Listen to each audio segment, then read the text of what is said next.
Hello नमस्कार दोस्तों, आप सभी का हमारे चैनल पर बहुत बहुत स्वागत है। और जो आज की वीडियो थी, इस पर हम बात करेंगे उत्तरी अमेरिका महाद्वीप। आप मेरे साथ विश्व भूगोल पढ़ रहे हैं और जो हमारी पिछली वीडियो थी उसमें हमने ऑस्ट्रेलिया महाद्वीप को अच्छी तरह देख लिया था। और जो आज की वीडियो होगी इस पर हम बात करेंगे उत्तरी अमेरिका महाद्वीप। उत्तरी अमेरिका महाद्वीप को पूरा मैप में मैं आपको समझाऊंगा, इसके सभी देशों की लोकेशन क्या है। तो आप इस वीडियो पर अंत तक बने रहिए। और उससे पहले आप लोगों के लिए खुशखबरी है कि अनअकैडमी पर भी हमारा कोर्स चल रहा है यूपीपीसीएस प्रीलिम्स 2022 को लेकर। उस पर टॉप एजुकेटर जो है आपको लाइव क्लास देते हैं, डेमो क्लास, पिछले बैक ईयर के जितने भी पेपर हैं आपको सभी जो है अवेलेबल हैं।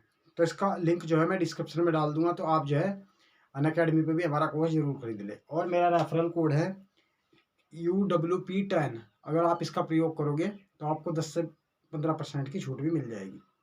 तो आप जो है हमारे सब्सक्रिप्शन का अनअकैडमी पर भी लाभ जरूर लें। और उस पर अच्छे अच्छे क्विज शो चल रहे हैं, अगर आप उसमें क्विज में भाग लेते हो तो आपको जो है स्कॉलरशिप भी मिलेगी, तो आप उसका भी जरूर लाभ लें। तो दोस्तों चलो शुरू करते हैं हम आज की वीडियो। आप ये देखिए, पूरा जो है उत्तरी अमेरिका का मैंने महाद्वीप, उत्तरी जो अमेरिका महाद्वीप है उसका पूरा मैप बना हुआ है। इसमें हम एक एक चीज़ पर आज डिस्कशन करेंगे आराम से। सबसे पहले आप देखिए एल। एल का मतलब है अलास्का, ये अलास्का देश है। और ये कनाडा, उसके बाद यूएसए, मैक्सिको, ये इसका उत्तरी अमेरिका का मैंने चित्र बना है। ये मैक्सिको की खाड़ी है, न्यूयॉर्क, वाशिंगटन डीसी और इधर सेंट लॉरेंस घाटी है। ठीक है, सबसे पहले हम बात करते हैं उत्तरी अमेरिका का जो विस्तार है अलास्का से लेकर। और आप ये देखिए पनामा जल संधि, पनामा जल संधि, पनामा नहर है मध्य अमेरिका के अंदर, या इसको पनामा जल संधि भी कहते हैं। तो अलास्का से लेकर पनामा जल संधि तक जो है उत्तरी अमेरिका का विस्तार है। और ये मध्य अमेरिका, उत्तरी अमेरिका और दक्षिण अमेरिका के बीच में 7 देश हैं छोटे छोटे, जिनको मैंने मध्य अमेरिका लिखा है। मध्य अमेरिका, इसी के बीच में पनामा नहर पड़ती है। पनामा नहर जो है प्रशांत महासागर को अटलांटिक महासागर से जोड़ती है, तो इनके बीच में दोनों के जल संधि है पनामा नहर, और पनामा देश भी है यहाँ पे। आइए हम सबसे पहले बात करते हैं अलास्का। अल्यूशियंस जो द्वीप है उस पर अलास्का देश बसा हुआ है। अलास्का और कनाडा, इसके बीच में आप ये बाउंड्री देखिए, ये दोनों अलास्का और कनाडा जो है अलग अलग एक सीमा के द्वारा अलग अलग किए गए हैं। उसके बाद कनाडा, फिर मैक्सिको। उत्तरी अमेरिका के अंदर कनाडा, यूएसए और मैक्सिको, ये 3 मुख्य देश हैं जो उत्तरी अमेरिका के अंदर पड़ते हैं। ठीक है, उत्तरी अमेरिका के अंदर इसके पश्चिमी सिरे पर जो है ये देखिए आप रॉकी पर्वत है, रॉकी पर्वत श्रृंखला। रॉकी पर्वत श्रृंखला की सबसे ऊंची जो चोटी है वो माउंट एल्बर्ट है। कौन सी है? माउंट एल्बर्ट जो है रॉकी पर्वत की सबसे ऊंची चोटी है। और इसके पश्चिम में आप ये देखिए अलास्का रेंज। अलास्का रेंज पे एक चोटी है जो नीली सी दिख रही है, ये मैंने चोटी दर्शाई है, यह है माउंट मैकिनले। माउंट मैकिनले जो है वो अलास्का रेंज पर है, ना कि रॉकी पर्वत पर। अगर हम पूरे उत्तरी अमेरिका महाद्वीप की बात करें तो माउंट मैकिनले जो है सबसे ऊंची चोटी है, जो रॉकी पर्वत पर नहीं बल्कि अलास्का रेंज पर स्थित है। ठीक है, ये एक फैक्ट था। अगला जो फैक्ट है आप ये देखिए कनाडा और यूएसए। कनाडा और यूएसए का जो विभाजन है वो कैसे किया गया है? 49, आप ये डॉट डॉट ये जो लाइन देख रहे हैं ये 49 डिग्री उत्तरी अक्षांश है, इसको 49 डिग्री समानांतर रेखा भी कहते हैं। इसके द्वारा जो है कनाडा और यूएसए की सीमा निर्धारित की गई है। ये जो है एक सीधी और काल्पनिक रेखा दोनों देशों के बीच में खींच ली गई है। हालांकि ये बहुत ही शांतिपूर्ण सीमा रेखा है पूरी दुनिया की। अगर हम बात करें कि सबसे शांतिपूर्ण रेखा कौन सी है, तो 49 डिग्री जो समानांतर रेखा है यूएस और कनाडा के बीच आपसी सहमति से खींच ली गई है। इसमें कभी कोई विवाद नहीं होता, जैसे भारत पाकिस्तान के बीच में हमेशा बाउंड्री को लेकर विवाद रहता है। और ऐसी काल्पनिक रेखा 2 देशों के बीच में हम तभी खींच सकते हैं अगर उनके बीच में बहुत ही शांति हो। तो दोनों देशों ने आपसी सहमति से जो है 49 डिग्री उत्तरी अक्षांश को खींच लिया है। क्योंकि प्रजातीय अगर हम कैटेगरी से देखें तो दोनों देशों के लोग एक ही है, एक ही मजहब के लोग हैं। तो आपसी सहमति से इन्होंने जो है 49 डिग्री उत्तरी अक्षांश को खींच लिया है। 49 डिग्री उत्तरी अक्षांश के पूर्व में जो है ये ग्रेट लेक्स महान झीलें, अमेरिका की महान झीलें, झीलों वाला प्रदेश है। इसको उंगली नुमा झीलें, जैसे उंगली होती है हाथ की, जैसे आप ये देखें उंगली नुमा झीलें या ग्रेट लेक्स प्रदेश भी बोलते हैं। इसमें 5 बड़ी झीलें आती हैं। जो सबसे बड़ी झील है उसका नाम है सुपीरियर झील, ह्यूरोन झील, उसके जस्ट नीचे मिशिगन झील और फिर ईरी झील, ओंटारियो झील। तो ग्रेट लेक्स प्रदेश है। ग्रेट लेक्स प्रदेश के पूर्व में जो है सेंट लॉरेंस नदी बहती है, सेंट लॉरेंस नदी, और जो अपना मुहावना जो है सेंट लॉरेंस की खाड़ी में उत्तरी अटलांटिक में गिराती है। तो 3 चीजों के द्वारा जो है कनाडा और यूएसए का विभाजन कर दिया गया है। 3 चीज कौन कौन सी है देखिए, 49 डिग्री उत्तरी अक्षांश, उसके बाद 5 झीलें, ग्रेट लेक्स और सेंट लॉरेंस नदी। तो इन तीनों भौतिक संरचनाओं के द्वारा जो है कनाडा और यूएसए का विभाजन किया गया है। ये सभी झीलें जो है एक दूसरे से नहरों के द्वारा जुड़ी हुई है। जैसे सुपीरियर झील एक नहर के द्वारा ह्यूरोन से, ह्यूरोन एक नहर के द्वारा मिशिगन झील से, और ऐसे ईरी और ओंटारियो झील से जुड़ी हुई है। ठीक है। अगर हम पूरी दुनिया में सबसे ताजे पानी की सबसे बड़ी झील की बात करें तो सुपीरियर झील है। सुपीरियर झील जो है पूरे दुनिया में सबसे बड़ी ताजे पानी की झील है। उसके जस्ट पूर्व में ह्यूरोन, मिशिगन। अगर हम एक यहाँ पर आपको फैक्ट रखना है कि मिशिगन जो झील है वो पूर्णतः यूएसए की झील है। इसका जो प्रयोग है वो यूएसए सिर्फ अमेरिका करता है इसके जल का प्रयोग, बल्कि जो 4 झीलें हैं ऊपर वाली सुपीरियर, ह्यूरोन, ईरी और ओंटारियो, इन 4 झीलों का प्रयोग जो है दोनों देशों के द्वारा किया जाता है। ठीक है। और जो ग्रेट लेक्स वाला प्रदेश है ये बहुत ही उपजाऊ क्षेत्र हो गया है, और यहाँ पर जो है बड़ी बड़ी लंबी लंबी घासें उगती है जिन्हें प्रेरी घास के मैदान कहा जाता है। ये प्रेरी घास के मैदान वाला क्षेत्र है। यहाँ पे जो कृषि का उत्पादन बहुत ही प्रचुर मात्रा में किया जाता है, और यहाँ पे बहुत ही मोटे मोटे अनाज और मक्का का उत्पादन किया जा रहा है। तो ये सबसे उपजाऊ क्षेत्र है, और यहाँ पर अनाज इतनी ज़्यादा मोटी मोटी होती है कि पूरे अमेरिका के अंदर आधे से ज़्यादा जो मक्का है वो यहीं पर पैदा होता है। और यही कारण है कि जो प्रेरी घास के मैदान है ये सबसे उपजाऊ क्षेत्र है, सबसे समृद्ध भूमि है यहाँ अमेरिका की। इसी की वजह से जो है आधे से ज़्यादा जो मक्का होता है वो यहाँ के पशुओं को खिला देते हैं। इससे दूध, जो डेयरी प्रोडक्ट्स है उनका भी काफ़ी डेवलपमेंट इस क्षेत्र में हो गया है। कृषि क्षेत्र का यहाँ पर काफ़ी विकास हुआ है, और अच्छी क्वालिटी के गेहूँ, चावल, मक्का, यूएसए के अंदर कई प्रकार के मक्का मिलता है, जैसे काला मक्का, भूरा मक्का, लाल मक्का, वाइट मक्का। तो यहाँ पे अनेक प्रकार का मक्का पाया जाता है, और मक्का उत्पादन में जो है यूएसए नंबर 1 पर है पूरी दुनिया के अंदर। सुपीरियर झील, आप ये देखें, सुपीरियर झील, फिर हेरन झील, ईरी झील, ये सारी एक नहर के द्वारा जोड़ दी गई आपस में। और ईरी झील और ओंटारियो झील के बीच में जो है एक जलप्रपात है। उसका जो पानी है जलप्रपात, उसको बोलते हैं नियाग्रा जलप्रपात। क्या बोलते हैं? नियाग्रा जलप्रपात के द्वारा इसको जोड़ दिया गया है, और यहाँ पर विद्युत का उत्पादन भी किया जा रहा है इस क्षेत्र में। तो यहाँ पे अच्छी कृषि समृद्ध कृषि क्षेत्र ये अच्छा है।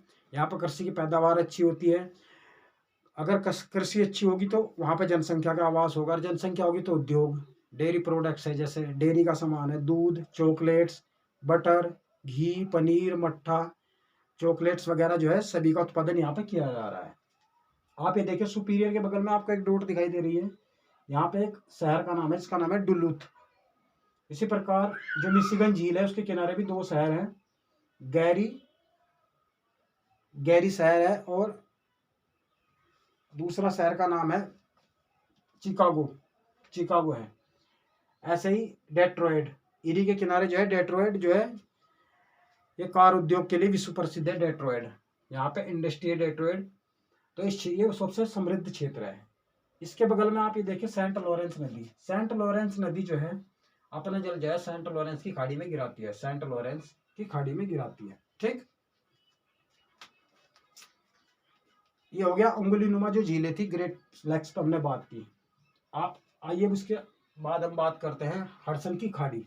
आप ये देखिए कनाडा, अलास्का के जो पश्चिम में जो देश है उसका नाम है कनाडा।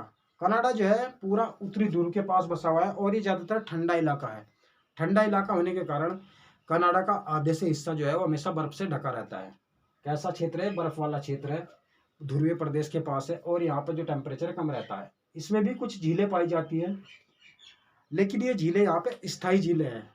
और ये जैसे गर्मी का मौसम आता है तो बर्फ पिघल जाता है और सर्दी में जो है इनके ऊपर बर्फ जम जाता है और गर्मी में फिर जो है पानी बन जाता है इन झीलों के अंदर। कनाडा के अंदर ज़्यादातर चीज़ें बर्फ से ढकी होती है, जैसे कि वहाँ के हवाई जहाज, वहाँ का जो रनवे है हवाई जहाज का वो भी बर्फ का ही होता है कनाडा के अंदर। तो कनाडा के अंदर अगर हम उत्तर से दक्षिण झीलों को देखें तो 4 झीलें आपको मिलेगी कनाडा के अंदर है। ग्रेट बियर झील, ग्रेट स्लेव झील, यथावास्का झील और विनीपेग विनीपेग झील। तो इनका उत्तर से दक्षिण क्रम भी हो जाएगा, ठीक है। तो ये थी कनाडा के अंदर। अब कनाडा के जो है आप इधर पूर्व में देखें, हडसन की खाड़ी है, आर्कटिक महासागर के पास हडसन की खाड़ी, इसको बोलते हैं हडसन की खाड़ी। और इसका सबसे पूर्वी हिस्सा जो है जैसे ग्रीनलैंड, ग्रीनलैंड जो है वो उत्तरी अमेरिका का ही हिस्सा था, लेकिन उस पर जो राजनीतिक अधिकार है ग्रीनलैंड के ऊपर वो डेनमार्क का है। जो कोई भी द्वीप होता है वो महाद्वीप का हिस्सा होता है, जिसके बीच का जो हिस्सा है वो जल में डूब गया है, तो उससे जो है यहाँ पर हडसन की खाड़ी का निर्माण हो गया है। लेकिन प्राचीन काल में जो है ग्रीनलैंड जो है उत्तरी अमेरिका का हिस्सा रहा होगा, लेकिन अब ये धीरे धीरे दूर होता जा रहा है, ठीक। आइए अब हम बात करते हैं इसके पश्चिमी हिस्से पर। ये देखिए पश्चिम हिस्से पर जो है रॉकी पर्वत है। रॉकी पर्वत जो है एंडीज पर्वत के बाद दुनिया का दूसरे नंबर का सबसे लंबा पर्वत है। और रॉकी पर्वत की सबसे ऊंची चोटी का नाम माउंट एल्बर्ट, मैंने आपको भी बताया था। और इसके बगल में अलास्का रेंज है। अलास्का रेंज पर माउंट मैकनले, माउंट मैकनले जो है पूरी दुनिया की पूरी उत्तरी अमेरिका की जो है सबसे ऊंची चोटी है, ठीक। रॉकी पर्वत के जो पश्चिम का हिस्सा है यहाँ पे जो है सैन फ्रांसिस्को एक भ्रंश पाया जाता है, जिसको सैन फ्रांसिस्को भ्रंश भी कहा जाता है। और यहाँ पे जो है जो मुख्य भूमि है वो नीचे धस गई है और एक भ्रंश का निर्माण कर दिया है। और ये बहुत ही संवेदनशील हिस्सा होता है। जब पृथ्वी के अंदर दो प्लेटें आपस में मूवमेंट करती है, आगे पीछे ऐसे चलती है या ऊपर नीचे, तो यहाँ का जो हिस्सा है वो नीचे बैठ गया है और एक भ्रंश का निर्माण कर दिया है।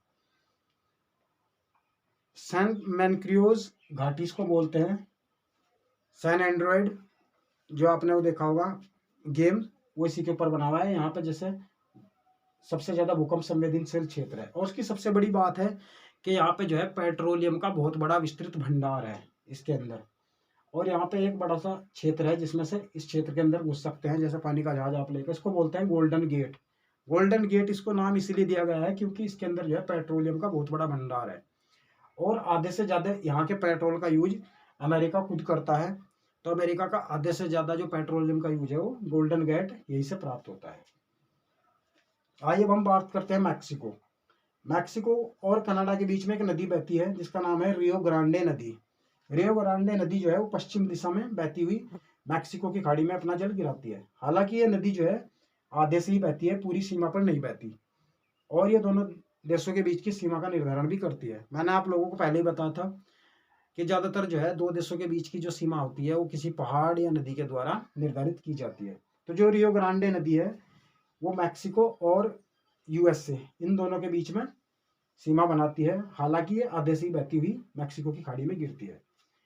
मैक्सिको के आप ये देखिए मैक्सिको के पश्चिम में जो है उंगली की तरह जो आपको दिख रहा है भू संरचना, इसका नाम है दक्षिणी कैलिफोर्निया। इस राज्य को हम बोलते हैं दक्षिणी कैलिफोर्निया राज्य। हालांकि दक्षिणी जो कैलिफोर्निया राज्य है वो यूएसए में नहीं पड़ता, बल्कि उस पर जो अधिकार है वो मैक्सिको का है। दक्षिणी कैलिफोर्निया मैक्सिको के अंदर पड़ता है। और इसके जस्ट में दक्षिणी कैलिफोर्निया और जो सकरासाई समुद्र है इसको बोलते हैं कैलिफोर्निया की खाड़ी। मैक्सिको के बीच में क्या है? कैलिफोर्निया की खाड़ी। मध्य अमेरिकी जो देश है इसमें 7 देश पड़ते हैं और यहीं पे पनामा जल संधि है और इसके नीचे दक्षिण अमेरिका का हिस्सा है। मैक्सिको के पूर्व में ये मैक्सिको की खाड़ी है, मैक्सिको की खाड़ी। और मैक्सिको की खाड़ी के जस्ट आप पूर्व में देखें यहाँ पे जो है द्वीपों की एक लंबी सी श्रृंखला है जिनको कैरेबियन द्वीप भी बोलते हैं। कैरेबियन द्वीप जैसे बहामास द्वीप, क्यूबा द्वीप, हैती, जमैका। क्यूबा जो है इनका सबसे बड़ा द्वीप है, प्यूर्टो रिको। और उसके बाद त्रिनाद एंड टोबैगो, जो है लंबी सी श्रृंखला है, कैरेबियन श्रृंखला। इनको वेस्ट इंडीज द्वीप समूह भी कहा जाता है। जैसे क्यूबा की राजधानी हवाना है। और आप ये देखिए कर्क रेखा 23.5 डिग्री जो दक्षिणी गोलार्ध है, 23.5 डिग्री पर जो है कर्क रेखा गुजर रही है। तो कर्क रेखा कहाँ कहाँ से गुजरती है देखिए, दक्षिणी कैलिफोर्निया की खाड़ी, तो उसके बाद मैक्सिको की खाड़ी, और उसके बाद में जो कैरेबियन द्वीप समूह है उनके पास से गुजरती है। और क्यूबा की राजधानी जो हवाना है वो कर्क रेखा के सबसे समीप पड़ती है इसमें, अगर ये भी क्वेश्चन आ जाए। आप ये देखिए वाशिंगटन डीसी अमेरिका के अंदर एक संघीय जिला भी है। वैसे तो अमेरिका के अंदर 50 राज्य हैं, लेकिन उनमें से एक संघीय जिला है जिसका नाम है Washington DC, Washington District of Columbia. इसका पूरा नाम हो जाएगा वाशिंगटन डिस्ट्रिक्ट ऑफ कोलंबिया। ये एक संघीय जिला है, ठीक है, और ये अमेरिका की राजधानी भी है। और ये एक खाड़ी के तट पर बिल्कुल ये बाउंड्री पर पड़ता है, चियापीस की खाड़ी है, उसके किनारे जो है यहाँ पे बसा हुआ है। इसके जस्ट पूर्व में जो है न्यूयॉर्क शहर है, और उसके उधर सेंट लॉरेंस की खाड़ी है। और आप इसके जस्ट नीचे देखिए यहाँ पे मियामी बीच है, मियामी बीच फ्लोरिडा में है, मियामी बीच। और अगर हम अमेरिका के अंदर सबसे बड़े राज्य की बात करें तो है टेक्सास। टेक्सास जो है यूएसए का सबसे बड़ा राज्य है टेक्सास, ठीक। ऐसे ही फ्लोरिडा है, न्यूयॉर्क है, वाशिंगटन डीसी है। तो टोटल जो है अमेरिका के अंदर 50 राज्य है, ठीक। द्वीप श्रृंखला हो गई। ग्रीनलैंड पे जो है डेनमार्क का अधिकार है। तभी मैंने आपसे डिस्कशन की, जो ये ग्रेट लेक्स वाला प्रदेश है यहाँ पे खेती बहुत ज्यादा मात्रा में होती है, और यहाँ पर बड़े बड़े फार्म हाउस बना दिए गए हैं। फार्म हाउस बनाने से क्या है कि बहुत सारे फार्म में जो है काऊ को रखा जाता है हजारों की संख्या में। और एक क्योंकि भारत से जो है अमेरिका की जनसंख्या जो है वो 3 गुना कम है, और क्षेत्रफल जो है 4 गुना अधिक है अमेरिका का, इसलिए यहाँ पे जो है श्रम की कमी है। इसलिए एक ही पशुओं को चुगाने के लिए जो है वहाँ पे श्रम की कमी है, इसलिए जो है बहुत सारे गांव को एक साथ हाँकने के लिए वहाँ पे जो चारवाह रख दिया जाता है उसको बोलते हैं काउबॉय, जो घोड़े पर बैठ कर जो है सभी गाँव को जितनी भी गायें होती है उनको सबको चारवाह इकट्ठा घोड़े पर बैठ कर हाँकता है, और उनको फार्म हाउस में इकट्ठा कर देते हैं, और फिर वहाँ से दूध और डेयरी प्रोडक्ट्स में उनका यूज किया जाता है।